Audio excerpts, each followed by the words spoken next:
The Idol, how HBO's next Euphoria became twisted torture porn. 13 sources tell Rolling Stone that The Idol, Sam Levinson's new show with The Weeknd and Lily Rose Depp, has gone wildly, disgustingly off the rails. You mad at Rolling Stone? I think we're about to have the biggest show of the summer.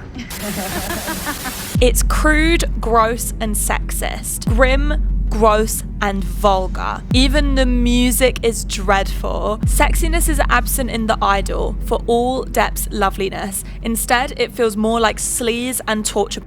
The show's sleaze, intentional or not, would be one thing, but its hideous, self-excusing presentation of culture that rankles. I'm just a freak, yeah. Hello everybody, I hope you're all well. Yes, we are going to be talking about The Idol. Sam Levinson has given all the commentary girlies and envy so much ammunition. I feel like this is actually a good time to say that I haven't actually watched any videos about The Idol because I wanted to have like a fresh brain for when I made my own. So if there is overlap, it is just a coincidence, and support every single commentary person doing a video on The Idol because like we've all come together. We've all come together to shit on Sam Levinson. When HBO commissioned 6 episodes of The Idol back in 2021, they described it as set against the backdrop of the music industry, centers on a self-help guru and a leader of a modern-day cult who develops a complicated relationship with an up-and-coming pop idol. Who remembers the show Pop Idol?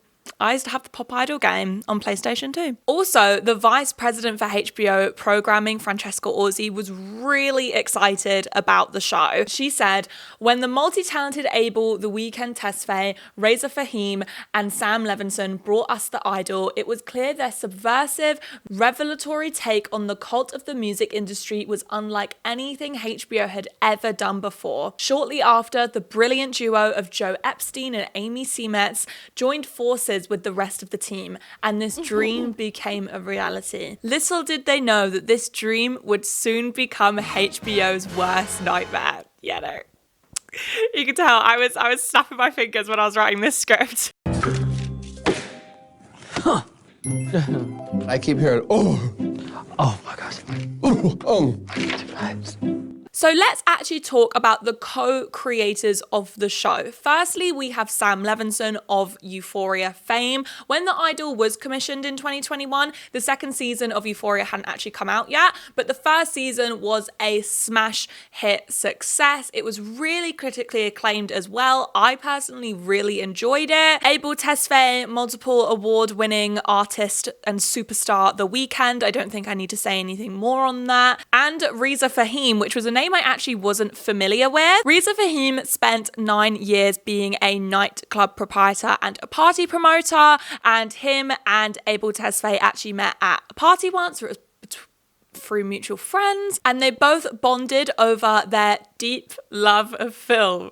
And Amy Seimetz was brought on as a director. She's also an actress as well. Her acting credits include Pet Sematary and Stranger Things, but she has also directed episodes of The Girlfriend Experience, Atlanta, Outer Range, and the film She Dies Tomorrow, which actually starred Jane Addams, who plays Nikki in The Idol. And she was partnered with showrunner Joe Epstein. And just 2 years later, on the 1st of March 2023, Rolling Stone would release their infamous expose article on The Idol, on all of the messy behind the scenes of the show, which was backed by 13 different sources, who said Sam Levinson turned Amy Seimetz's story of a troubled starlet falling victim to a predatory industry figure and fighting to reclaim her own agency to a degrading love story with a hollow message that some crew members described as offensive. And obviously I want to say, just before we get into the nitty gritty, this is all alleged. This is all alleged, don't sue me. The production of The Idol had honestly been messy since the beginning.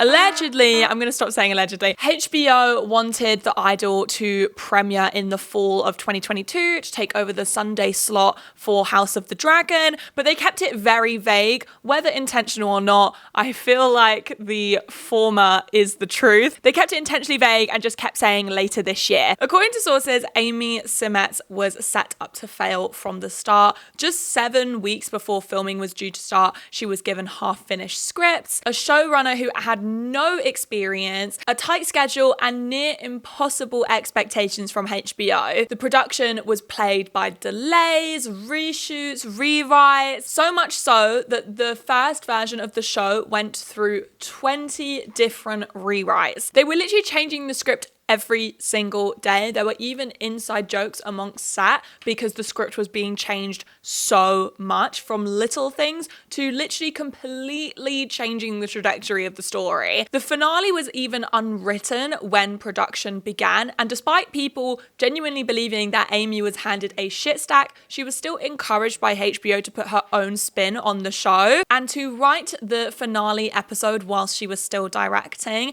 and Amy's assistant helped her write scenes, and HBO ended up promoting her to being a staff writer. And according to multiple sources, Amy really pulled this show together. Production members say they were fans of the original script and described it as a layered narrative that was driving home a message about the trappings and exploitation of fame. Another source said it was gripping, I couldn't put it down, and one crew member even turned down doing other jobs to work on The Idol because they were so impressed with the script. And through leaked pictures posted on Twitter, you could see that Amy was focusing a lot on Jocelyn's past as a child star, which I absolutely would have loved to see. Like, look at the Jocelyn merch. Allegedly, HBO spent around $9 million per episode, and Sam Levinson allegedly was pretty absent from the beginning of production. Sorry, my cat. I'm just showing you guys the monster that's been terrorizing me trying to film this video, and I'm gonna put her away. Bye. And apparently Sam Levinson was pretty absent at the beginning of filming because of his Euphoria duties, and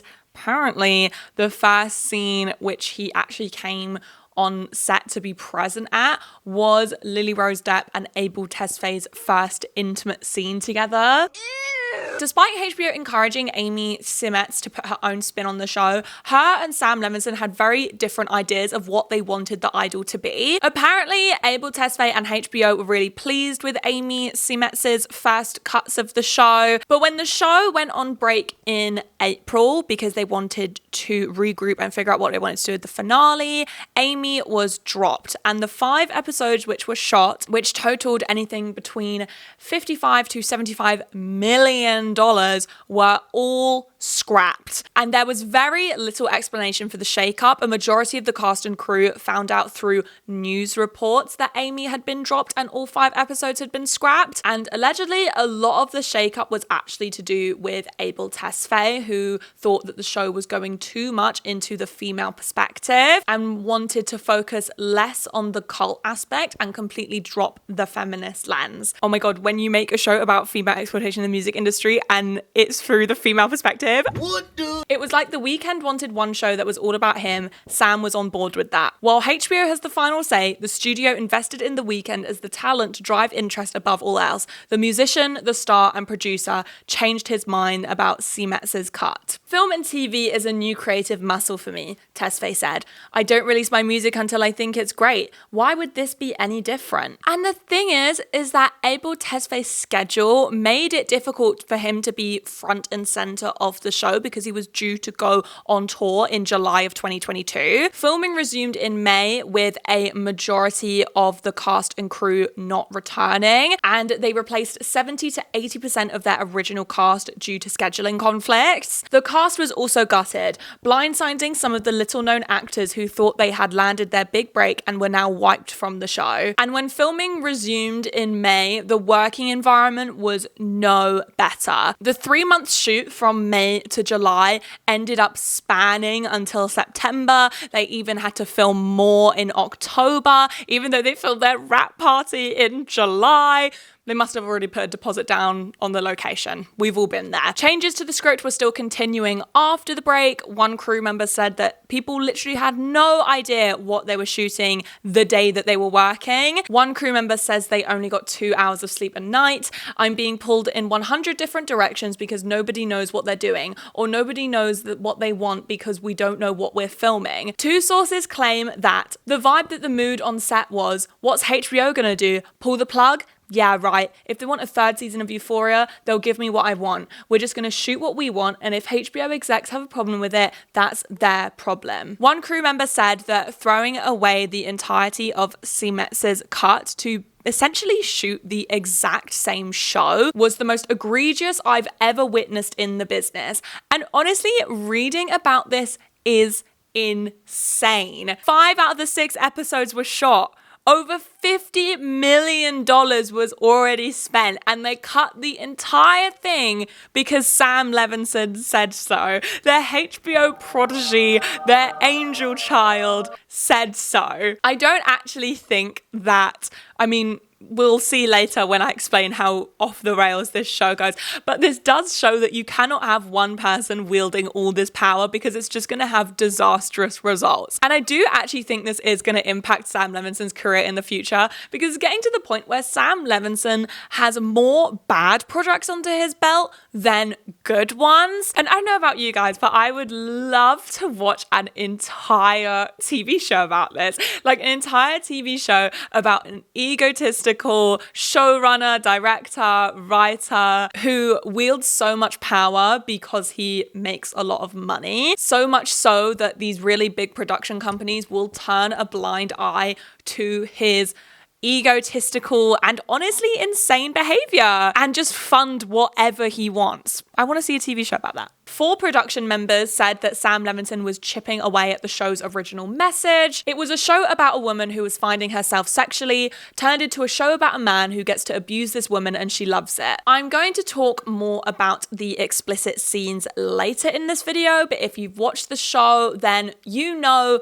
how brutal they are and how just they are. And when you watch the show and you see the ones that are in the show, it makes you wonder what the hell got cut. 3 sources say that there was a scene where Tedros bashes Jocelyn's face in, to which her character smiles and asks to be beaten more, giving the Weeknd's character another cut scene. I don't even want this on my channel, man. Was Jocelyn had to carry an egg inside her hoo-ha, and if she dropped it or cracked it, Tedros would refuse to rape her, which apparently would send Jocelyn off into a spiral where she is begging Tedros to rape her. And this didn't end up getting filmed because they couldn't think of a way where they could film it without Lily Rose Depp actually having to put an egg inside her hoo-ha. Now, The Idol always had sex scenes, but when Amy was dropped and Sam Levinson took over, he ramped it up by a tenfold, to an extent where one crew member described it as sexual torture porn. And honestly, from my perspective, it seemed like Sam Levinson and Abel Tesfaye and this Reza Fahim guy were honestly using Lily Rose Depp as someone to enact all of their deepest, darkest fantasies on. And I will say that Lily Rose Depp has had nothing but nice things to say about working with Sam Levinson. Other crew members described Sam Levinson as very approachable, but from an outsider's perspective, watching the show, it just felt really degrading. A lot of the crew who spoke to Rolling Stone said they would not work with Sam Levinson again. One crew member even said, and they don't think they'll watch Euphoria again after working with him and knowing how he treats his crew. And to directly quote the Rolling Stone article again, this was such a strong example of just how far Levinson can really push HBO, and they will continue to cover him because he brings in money, a second says. He's able to walk away unscathed and everybody still wants to work with him. People ignore the red flags and follow him regardless. It's honestly quite poetic how The Idol is about a modern day cult leader. Sam Levinson is almost a modern day cult leader. The Idol premiered at Cannes Film Festival in May, just a couple of months ago. And it's really, really rare that they premiere TV shows at Cannes Film Festival. I think they've premiered Twin Peaks there before. But, you know, they only really choose like the best of the best. And this really, really backfired. And honestly, I don't think it's a great idea to premiere your show at Cannes unless you know it's like absolutely perfect, because the harshest critics are in the room with you, because so you can only go down. And these harsh critics are going to completely set the tone for how everybody else perceives your show.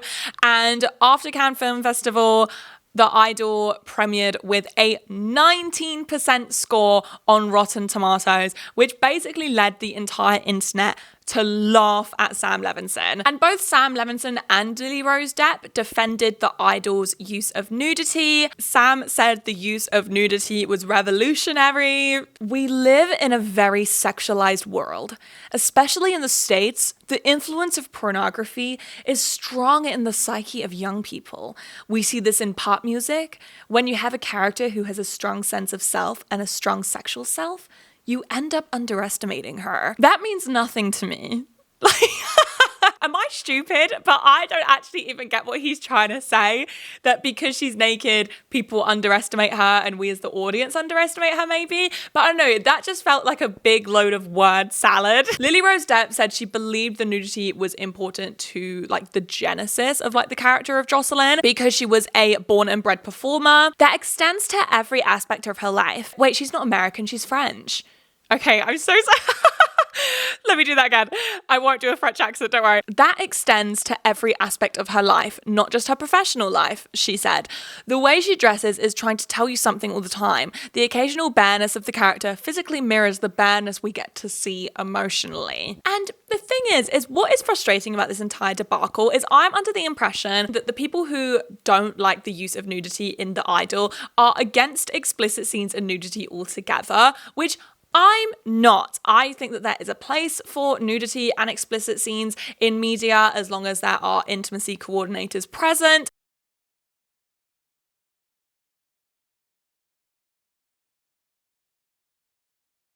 But Jocelyn's nudity isn't saying anything. And there absolutely could have been a story about the fact that Jocelyn is a woman who has been in the limelight for as long as she can remember, and she has been sexualized from a really young age. And not only that, but her team has monetized on her sexuality. Her sexuality has become a performance, and there could have been a storyline about because of that, she feels so disconnected from her own body and her own sexuality because her sexuality essentially belongs to her team. And there could have been a story about her trying to rediscover herself and the tumultuous journey that comes with that. And perhaps because of this, she becomes a lot more susceptible to Tedros's manipulation. But as we know, that did not happen. The nudity was gratuitous, it was male gazy, it was degrading, but above all, it was so shallow. It was just misogyny disguised as art. Now I want to run through the 5 episodes of the show, and I didn't want to do a thing where I ran through every single event that happened because number 1, I would be here forever, and number 2, I think that's quite boring. So what I've done is I have selected different scenes from the 5 episodes which really stood out to me that I wanted to talk about. Spoilers ahead, obviously.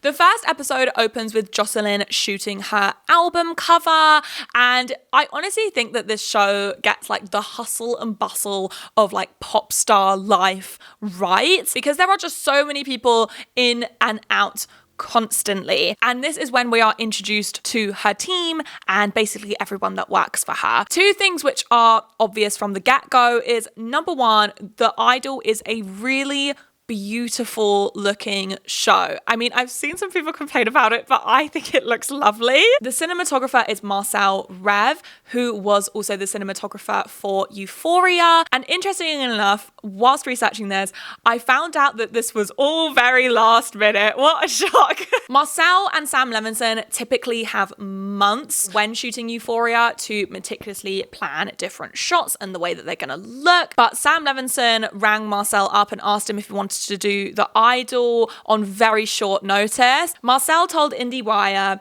Sam called me to tell me he was doing it and I had to finish up another show while he started shooting. I think he shot 2 or 3 weeks with Arseny catch to Tehran before I came in. A third director of photography, Drew Daniels, came in to finish the project when Rev had to finish a pre-existing commitment. And not only was the cinematography done really, really last minute and under really strict time constraints, Marcel also had pre-existing commitments, so he had to cut his time short at the Idol. But rather than shooting with one camera with sort of deliberately planned out shots like he did on Euphoria, Sam Levinson wanted to shoot in a different way to accommodate to Abel Tesfay's lack of acting experience. Before shooting The Idol, Abel Tesfay's acting credits were Uncut Gems, where he played himself, American Dad, I'm a virgin, and Robot Chicken. God damn, there's some Jurassic Porking going on in here. Sam and Marcel used 3 cameras rather than 1 and let them capture the action in a manner influenced by reality TV in order to give Tesfaye maximum freedom and minimum self-consciousness. So instead of blocking around the camera, they were working the camera around the actors. They both claimed this was to create something more real rather than meticulously planned and set up shots, but I can't help but feel that this was due to time constraints and also because they were trying to accommodate for the fact that Abel Tesfaye can't really act under pressure. Due to this naturalistic method, Marcel relied heavily on natural light, and luckily the house which they shot it in, which by the way is Abel Tesfaye's real house. They shot in this house after they scrapped the first version to cut costs, and luckily Abel Tesfaye's house, which is beautiful by the way, has a lot of really beautiful natural light. And similarly to the second season of Euphoria, The Idol was shot on 35mm film, and Marcel also liked optimizing zoom ins and outs. It was great for these long shots covering a lot of space and connecting wide shots to close-ups, Rev said. But there's also a thriller aspect to it when you have a slow zoom on a face from a distance. I was looking at a lot of voyeuristic thrillers like Clute and The Parallax View. Those kinds of paranoia movies. Those 70s classics also informed Rev's choices on the occasions when he did use prime lenses, as he opted for vintage glass from that era. I used old Zeiss MK1 B speed lenses, which are softer and have a little more texture. The show looks great thanks to Marcel Rev's cinematography. And also another thing I think they got right was the hustle and bustle of pop star life. And I think this is because Sam Levinson and Abel Tesfaye have lived this life. This is their real lived personal experience. And from season 2, episode 5 of Euphoria, one thing I will say about Sam Levinson is he is very good at writing from his own personal experience. And in the first 20 minutes of the episode, we are introduced to Jocelyn's team. Magistrate Records executive Nikki, played by Jane Addams. Jocelyn's co-managers, Haim and Destiny, played by Hank Azaria and Divine Joy Randolph. Live Nation representative Andrew, played by Eli Roth. Jocelyn's creative director and childhood friend Xander, played by Troy Sivan. And Jocelyn's personal assistant and best friend Leia, played by Rachel Sennett. And let me tell you, all of these performances, including Lily Rose Depp's, were completely standout. Again, absolutely gutting watching the show, seeing what happened to it, because I thought the acting ensemble, bar The Weeknd, was really strong. And also, I don't think it helps Abel Tesfaye because he is up against these really seasoned actors who are really good at what they do. And unfortunately, it makes him look even worse. I don't think Abel was terrible. I think at best he was mediocre, and then at worst he was bad and also cringy. But because everybody was running rings around him in terms of their acting chops and experience, it just made him look a lot worse. But we will talk more about Abel Tesfaye's performance in just a moment. When Jocelyn is shooting her album cover, she gets her boobs out, and the intimacy coordinator has to step in and say that the nudity rider only allows for Jocelyn to show her flank, her underboob, and her side boob, not her nipple. And Jocelyn says, well, this is my album cover and this is my house, so I should be able to do what I want. The intimacy coordinator says that he is just there to protect Jocelyn. They just need to do a new nudity writer, which is going to come back in 48 hours, which Jocelyn and her team are not happy about because they're already under very strict time constraints. Now, this scene exists to mock intimacy coordinators, to paint intimacy coordinators as people who just get in the way of women's bodily autonomy, despite the fact that intimacy coordinators exist to protect women from being taken advantage of. Honestly, I have so many things to say about this entire scene. First of all, I think Sam Levinson made it a point to make the intimacy coordinator a man because a vast majority of intimacy coordinators are women, as they should be. They are there to protect women. They painted this intimacy coordinator rather than someone who is trying to protect Jocelyn as just another person who's telling Jocelyn what she can and can't do with her body. He was being patronizing, he was being controlling, so much so that someone from Jocelyn's team had to lock him in a bathroom so he would stop getting in the way. When the intimacy coordinator tells Jocelyn that he is just there to protect her, Jocelyn reiterates that this is her house, these are her boobs, this is her album cover, this is her money. And I honestly think the show almost paints her as someone with so much power that she cannot be taken advantage of, which is so far from the truth because everyone in her life is taking advantage of her. Also, there is something so unsettling that Sam Levinson, of all people, someone who probably works really closely with intimacy coordinators because all of his shows are full of gratuitous nudity and explicit scenes, decided to take a slam dunk on intimacy coordinators in the first episode of his new TV show, which is supposedly about female exploitation in the music industry. It's really concerning that Sam Levinson holds these opinions and views of intimacy coordinators. Actress Sharon Stone has spoken about how she wished there were intimacy coordinators when she was in the height of her acting career in the 80s. You know when you can hear your heartbeat in your ears? That's all I could hear. And I hear him scream, "Get the fuck out of the way, I can't see her fucking tits." And when she was accepting her Woman of the Year award at the GQ Men's Awards in Berlin, she spoke about shooting the film Basic Instinct in the 90s. Some years ago, I was sitting on a soundstage and my director said, "Can you hand me your underpants because we're seeing them in the scene and you shouldn't have underpants on, but we won't see anything." I said, "Sure." I didn't know that this moment would change my life. Michaela Cole dedicated her BAFTA award to her intimacy coordinator, Ita O'Brien, for her TV show I May Destroy You, which I highly recommend, by the way, if you want to watch a TV show about culture. I could not recommend I May Destroy You by Michaela Cole enough. Thank you for your existence in our industry, for making the space safe, for creating physical, emotional, and professional boundaries so that we can make work about exploitation, loss of respect, about abuse of power without being exploited or abused in the process. I know what it is like to shoot without an intimacy director, the messy, embarrassing feeling for the crew, the internal devastation for the actor. Your direction was essential to my show, and I believe essential for every production company that wants to make work exploring themes of consent. I honestly could not recommend I May Destroy You enough if you want to watch a show about female exploitation, consent, things like that.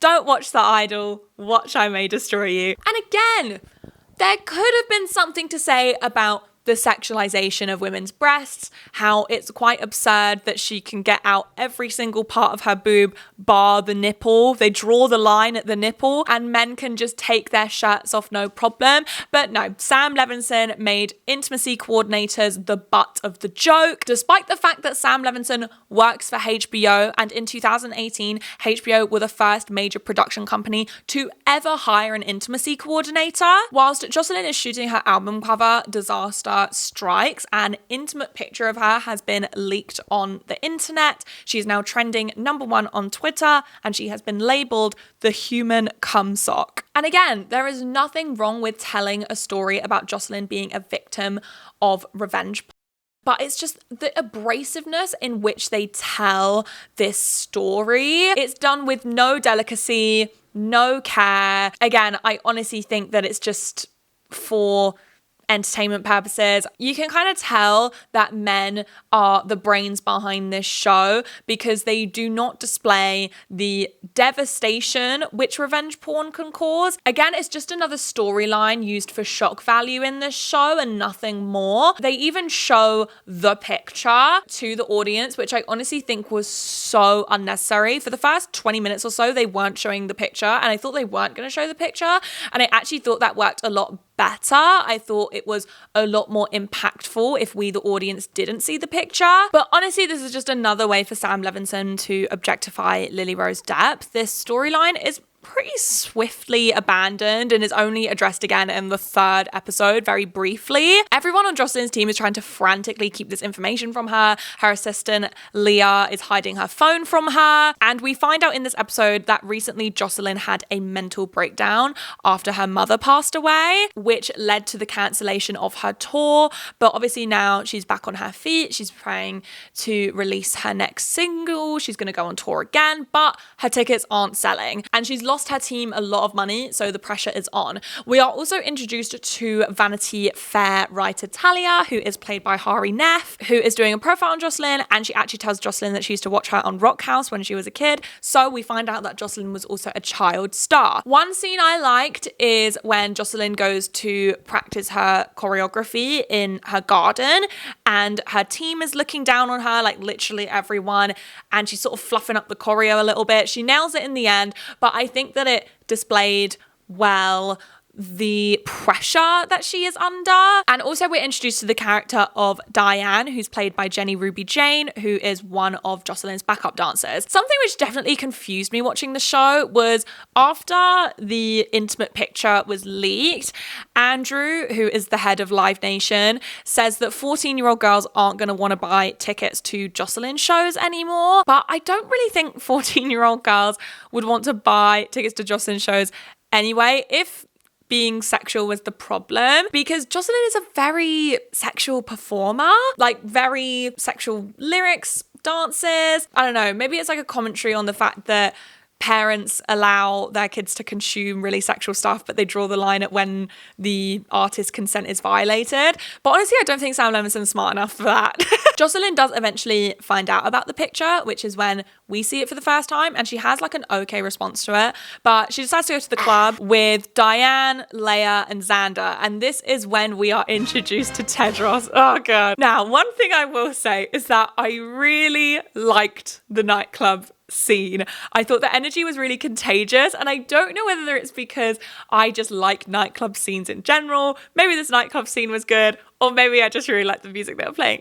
When you call my name, it's like a little prayer. I also, controversial opinion, I like Jocelyn's song. I like World Class Sinner. And I don't know whether it's because I've watched the show so much, I've been consuming so much of the Idol content, that I'm getting like a level of Stockholm syndrome. But I don't know, I just think it's catchy. I'm just a freak, yeah. You know I want it bad. I have so many thoughts and feelings about The Weeknd being cast in this role. Now, obviously, The Weeknd is going to be cast. He is a co-creator of the show. He is a producer. Like, I get it. I do. Basically, Tedros is meant to be like this elusive nightclub owner / head of a cult. He's meant to be quite captivating and charismatic, hence the cult. I don't know, I just thought cult leader and nightclub owner, I think that they should have like a magnetic quality about them, which would sort of justify and explain why Jocelyn becomes obsessed with him quite quickly and is like chasing him around, and maybe I'll be booed.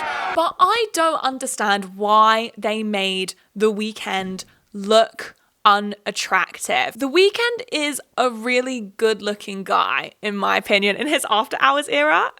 And also in the pictures of the original version, he looks cute. Tedros looks really handsome. And then in the new version, he looks so bad. I think it's the beard with the shades. I think it's the combination of everything. Like, they made him look like this really slimy creep. And again, maybe they did it because they want to sort of put an emphasis on how charismatic Tedros is, despite his like creepy looking kind of vibe. Because he's so charismatic and magnetic, people become obsessed with him. he, you know, cult leader, yeah. But unfortunately, The Weeknd does not have the acting chops to pull this off because he is not charismatic or magnetic in the slightest. All the scenes that are meant to come across as sexy read as creepy, and all the scenes that are meant to be scary just read as like goofy and embarrassing. Like really cringy. Like that's the only way I can describe it, is that I was watching and I was cringing. And I don't think The Weeknd's like physical appearance is the problem here, because I'm a fan of Succession, I'm a conhead. Logan Roy is like one of the scariest men ever.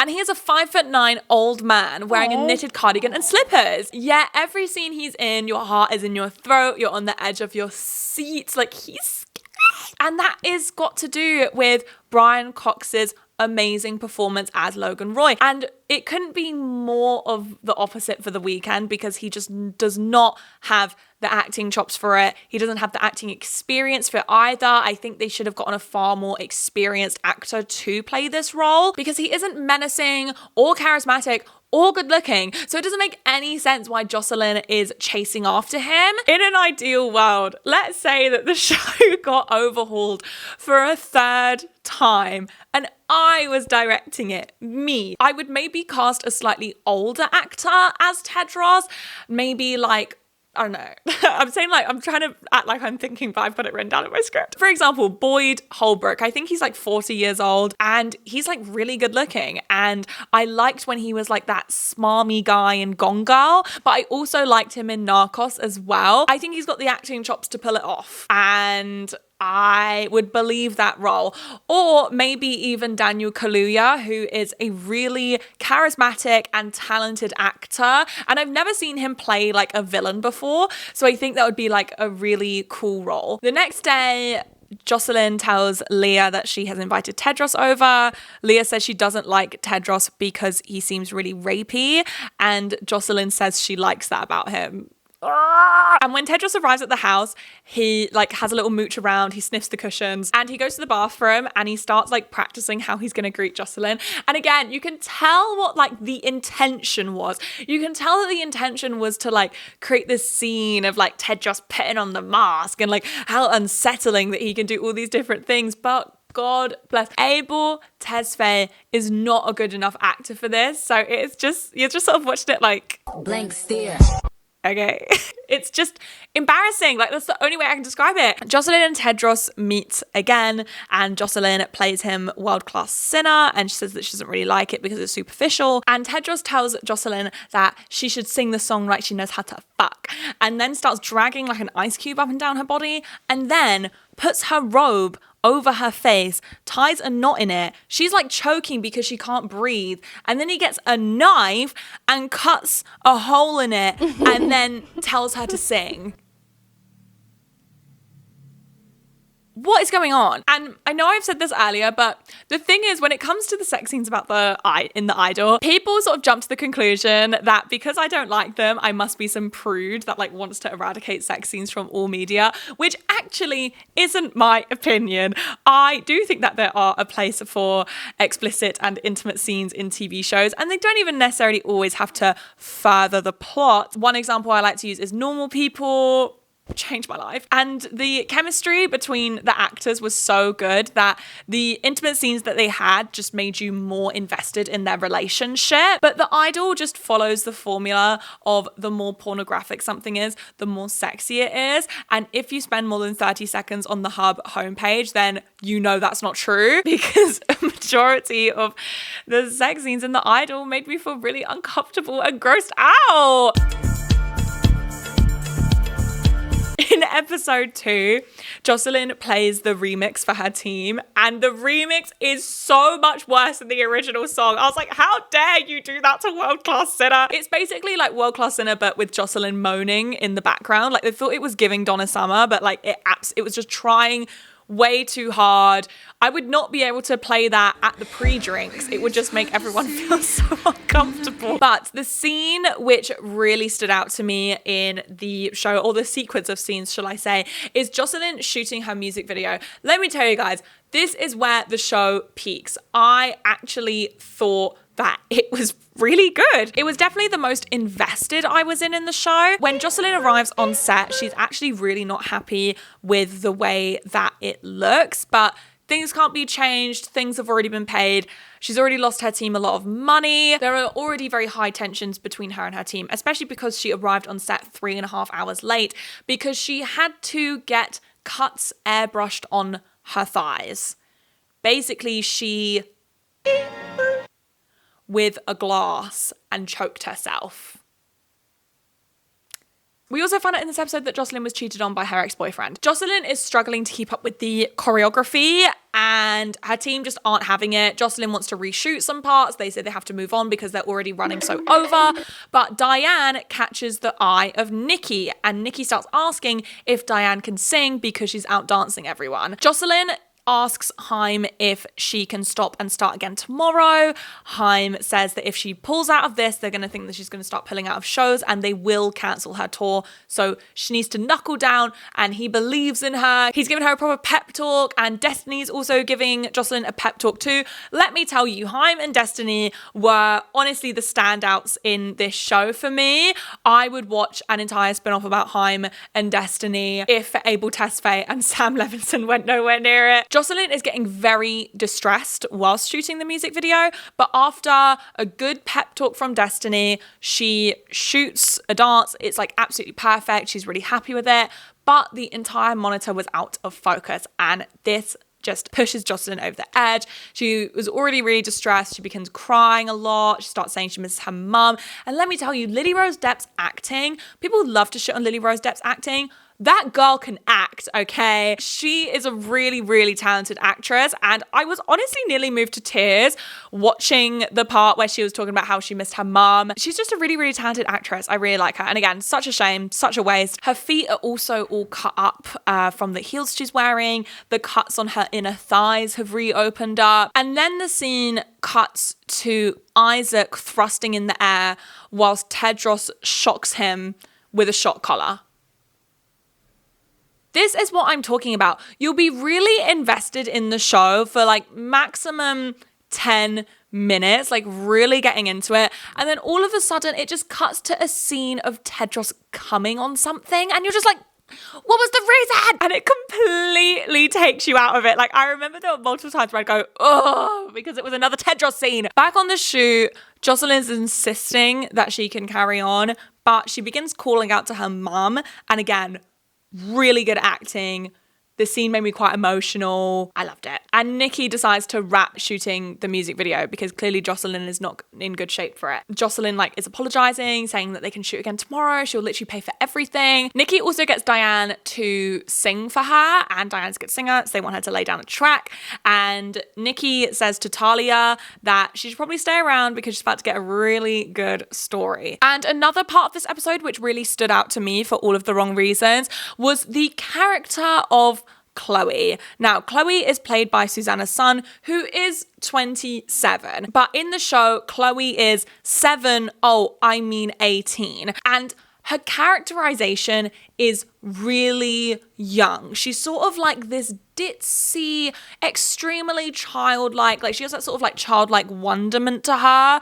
Very naive, but very sweet. And you can tell she's like very kind-hearted. Within 2 minutes of her screen time, she strips down completely naked. And it's weird. And she's naked and honestly like scantily dressed for a vast majority of the show. And again, the actress isn't the problem. The actress is 27. It's the characterization that makes this weird. She's meant to be 17 or 18. Her childlike personality is so heavily emphasized, and Sam Levinson is 38.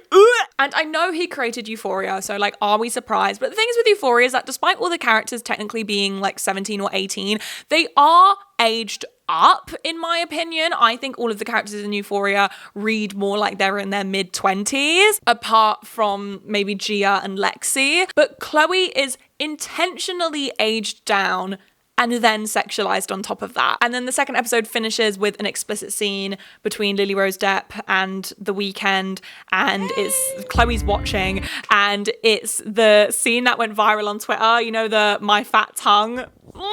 I'm actually really lucky. I've actually forgotten what happens in that scene, to be honest. And I'm not planning on finding out. Episode 3. So what sort of stood out to me in this episode was Tedros and Jocelyn go shopping. They are like doing bits in the back of the car whilst Leia's driving. And when they're trying on clothes, there's a shop assistant who's like complimenting Jocelyn, is just trying to be helpful. And Tedros is trying to intimidate him. He threatens to curb stomp him. And the thing is that it just doesn't work because Abel Tesfaye just, I've said it, I'm not going to repeat myself, but he doesn't have the acting chops. He comes across as like more goofy than intimidating. We also got the scene where Jocelyn asks Tedros if he's gay. The itch ball. And Tedros and Jocelyn start banging in the changing room. And this is where I honestly think a very concerning scene happens. So they're, and Tedros says he's going to finish inside. And Jocelyn's like, no. And he carries on. And Jocelyn says no. And he still carries on. And she physically has to push him away from her. And this very clear violation of consent is sort of painted as like, Jocelyn's so cheeky. She's just a cheeky little like minx, like a cheeky little pixie, like like that's how it's painted. It's not painted as a violation of consent at all, because I wouldn't be surprised if the writers behind that scene do not see something like that as a violation of consent. And I know that people are just going to brush this off as like just a scene in a TV show, but The Idol was watched by hundreds of thousands of people. Their target audience was young people as well. And if the impact of the widespread availability of is like an indicator, this kind of stuff does have an impact and an effect on real life. Young boys are going to watch that, and young girls as well, and aren't going to see that as a violation of consent. It normalizes that kind of behavior, which mainstream is already doing all of that. So we really truly don't need more of it, especially in a mainstream TV show like The Idol by a huge production company like HBO, which is so widely available to watch. I just think normalizing a clear violation of consent is really dangerous. And it's annoying that I can't say things like this without someone accusing me of being sensitive or being overdramatic, because I really don't think I am. We also find out in this episode that Jocelyn's mum was abusive. She used to beat her with a hairbrush in order to remember lines, remember dance moves, motivate her. Jocelyn says that her mum treated her more like a dog, and that she beat her until her chemotherapy made her so weak that she could not even lift up a hairbrush anymore. Again, may I just add, great acting from Lily Rose Depp in this scene. And Tedros ends up asking Jocelyn if she misses the motivation that the abuse gave her, and that maybe she is sort of at a standstill with her work process and her career because she doesn't have that abuse motivating her anymore. And Jocelyn agrees. And the show ends with a scene of Tedros beating Jocelyn with a hairbrush until she is like crying and screaming in pain. And I'm pretty sure this scene is intercut with The Weeknd's music as well. I mean, first of all, the scene, yeah, I mean, honestly, it's left me speechless, as you can tell. I mean, it's a clear like fetishization of like women's pain and women's trauma. It's horrible to watch. I hate the messaging that the abuse makes her music better, especially when this messaging is not solved in the end. It's not like this is a scene and then a few episodes later, Jocelyn realizes that she doesn't need this in her life and that Tedros is actually a manipulative abuser. She does not need this abuse in her life to make her art good. There is no sort of arc to this story. It just like exists on its own with no, sort of solved ending. And again, I know I've said this a lot, but there could have been something said about how the fact that a lot of child stars are abused by their parents. But if I'm being honest, this is The Weeknd's show. The show is shot in his house. A majority of the scenes are intercut with his music. The men behind the show, are they just jerking each other off in the writer's room? Every grain of substance and potential in this show is completely bulldozed by an ocean of sexualization and degradation. It's the Weekend show and Lily Rose Depp is simply caught in the crossfire. She is just an actress for The Weeknd and Sam Levinson to enact all of their deepest, darkest fantasies on, and they can just pass it off as an artsy TV show and not what it is, which is blatant misogyny, which is why this show is so vapid and meaningless. In episode 4, Destiny ends up finding out what Tedros's real identity is. His full name is Mauricio Costello Jackson, and in 2012, he was arrested for kidnapping his ex-girlfriend, holding her hostage for 3 days, and beating the shit out of her. And whilst he was on trial, he was also hit with more charges of pimping out other girls and women. And during this episode, Tedros is asserting more controlling behavior over Jocelyn. He's cancelling meetings with Live Nation. He cancels Jocelyn and Leah's makeup line, and Mike Dean, who is like a super famous producer, comes over to produce 3 of Jocelyn's songs, or maybe her whole album, actually, probably her whole album. And like everyone is in the studio because Tedros and all of his friends have moved into the house and they're like partying and drinking, and Jocelyn is like trying to produce new music. And whilst Jocelyn is performing, Tedros blindfolds her and says he wants her on the edge of when she sings and starts being intimate with her in front of everyone. This scene is, she's gonna say it, guys. It's really degrading. And by the way, Jocelyn's music isn't even that good, like the new music. It sounds like, I think it's this specific song that plays in the episode, sounds like if a Weeknd song was made by AI. And whilst all this is happening, Diane has a meeting with Nicki, and Nicki says that Magistrate Records want to sign her and they want to give Diane World Class Sinner as her first single. And then another scene which stood out to me was Tedros put everyone in a lineup. And sorry, I'm getting really uncomfortable. I've been talking about this show for ages. Try not to get my feet in the shot. I do not want to be put on wiki feet. And he ends up pulling Xander out of the lineup and puts a shock collar on him and begins torturing him. And let me tell you, Troye Sivan was acting his ass off. Okay? He was really, really good. He was running rings around everyone. And Tedros is angry that Xander didn't say anything about Jocelyn being abused by her mum.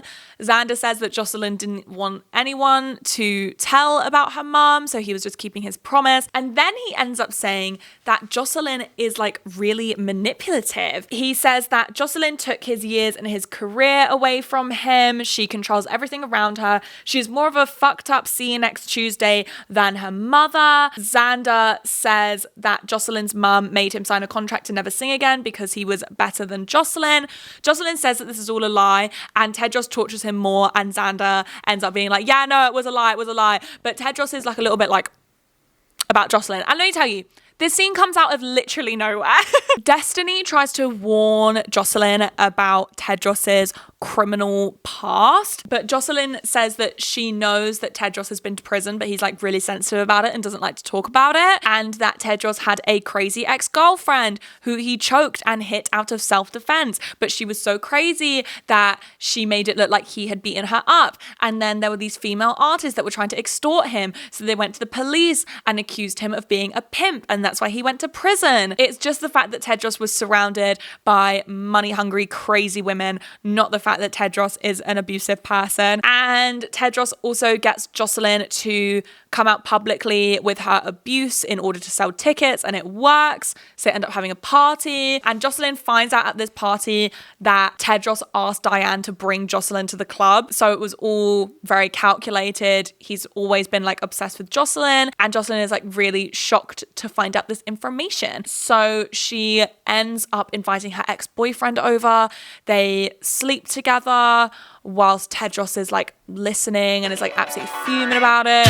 And then the end of the episode, Xander goes up to Jocelyn's ex-boyfriend and asks if Sophie can have a picture with him, and Sophie ends up like sitting, like straddling on his lap, and Jocelyn's ex-boyfriend's like, oh my god, delete that picture, and then he leaves. We are finally on to the last episode of God. this show. Honestly, it's quite difficult to not talk about everything that happens in the last episode, so here we go. To be fair, one thing I will say is that a lot of people were under the impression that they cut the episodes down to 5 episodes in the middle of airing it because it was so badly received, but apparently the new version was always meant to be 5 episodes because Sam Levinson thought that the story only needed 5 episodes. Essentially, Tedros has been iced out of his own cult. Everyone that used to take orders from him now takes orders from Jocelyn, and Tedros is spiraling. He's drinking heavily. He's doing a lot of drugs. He looks like shit. He's a mess, and he's refusing to leave the house despite Jocelyn asking him over and over again, leave. He is refusing to go. After the information that Chloe told her, Jocelyn can see Tedros for what he is, which is a con man and a fraud. Jocelyn's ex-boyfriend keeps trying to ring her. His name's Rob, by the way, but she keeps ignoring the calls, and Leah ends up finding out that Rob has been accused of by Sophie, and they're using the picture that Xander took of them as evidence. And it's sort of implied that even though when Jocelyn finds out she acts shocked, and by the way, this is all instigated by Tedros, it's sort of implied that Jocelyn knew the entire time and that's why she was ignoring his calls. And Jocelyn's team come over, and Jocelyn performs her songs, and she also gets her like opening acts to perform, which is Isaac, Chloe, and Ramsey. And also Xander sings, and the whole vibe is super weird because like Tedros's like groupies, you know, like the cult members are basically like using sex to like seduce them, but it's just like a really sort of like uncomfortable vibe. But they end up being impressed by the performances, and they're like, the tour's back on, yay! And one thing I will say is that the singing, especially in the last episode, singing was really good. Jocelyn also says to Haim that she will pay Tedros any amount of money to get him out of her life. Haim ends up taking Tedros to a garage and offers him $500,000 to disappear, but he rips up the check and refuses to take it.